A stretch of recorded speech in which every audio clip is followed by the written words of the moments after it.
سلام البنات، سلام زينونات ديالي، واش راكم؟ صحة فطوركم؟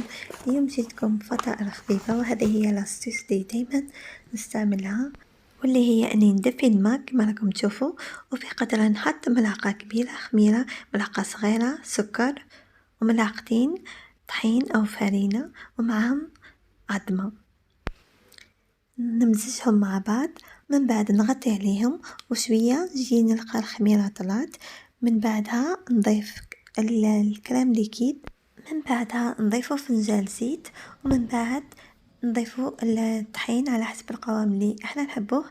او انا هنايا استعملت سميد، حبيت انه الفطائر تاعي تكون مقرمشة ومش معجنة، يعني رقيقة. ومن جهة البنات كنت وجدت شامبينيون تاعي فيه ملعقة كبيرة زيت وشوية توابل. ودركا المكونات تاعي واجدين، ما بقى لي غير نشكل الفطائر. كنت عملتهم بهذا الشكل كما قلت لكم، عملت فطائر سميد ماشي طحين، يعني العجينة تاعي شيحتها بالسميد. المهم كنت عملت جبنة شيدر كطبقة الأولى وزينت بالشامبينيون، هذه هي.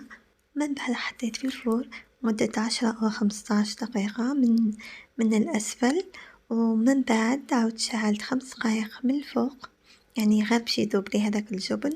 وجبتهم بلا ما ننساو ندهنو جوانب الفطيرة بصفار البيض أو صفار البيض مع قهوة، راح يعطيها حمار على الجوانب وقرمشة. هذه هي البنات، كانت وصفة اليوم خفيفة، نتمنى تجربوها وتردولي. شهية طيبة، وشكرا لأنكم وصلتوا معايا لهذا النيفو تاع الفيديو تاع اليوم. صحة سحوركم، وفي أمان الله. بيس.